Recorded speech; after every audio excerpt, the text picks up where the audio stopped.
decision this morning by the Mayor to create a Hanwan Forum is incredibly important because it represents the first step of moving from Dayang as a disaster to a way of actually creating an influence on the world, bringing together all the experiences that were learnt during that very difficult time and to start to share them with the rest of the world through firstly the forum and then to create legs into training expertise, to bringing resources and emergency materials, many of which are produced in China anyway, and making them available to the rest of the world. I think it's the first step really in terms of an exchange of ideas from and centres of excellence and best practice around the world, where we can actually really operate as a global village, a global community, recognising the needs of humanity in difficult times and also making sure that we avoid as many disasters as possible, because we face a period in the Earth's history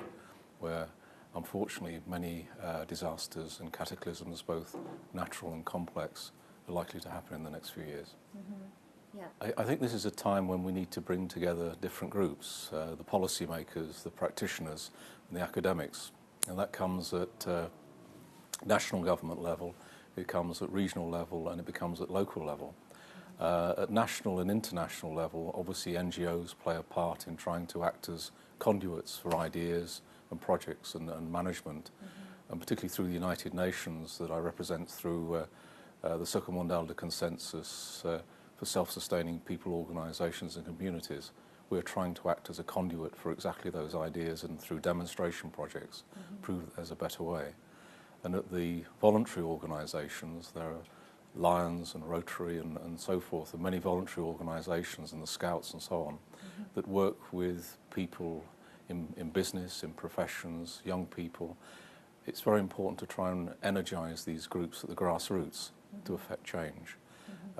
We believe that there is a possible momentum for change, and if you create a movement from the grassroots and also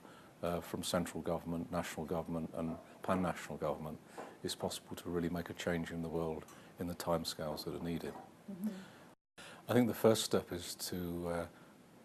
physically create the Hanwan Forum with a secretariat and a thought leadership team which actually brings together the latest thinking from around the world,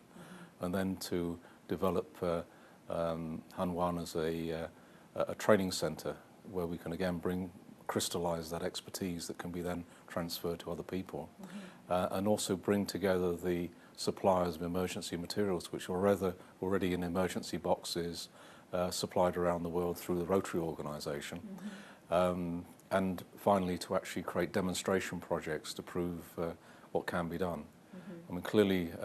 Rotarians have been operating in disasters for the last 100 years, but have never really told anybody what they did. It's now time to make that more public and bring Rotarians together through the Rotarian Disaster Agency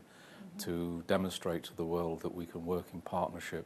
with all organisations, with all countries. Rotary is a non-political organisation, so we can work across geographic and political boundaries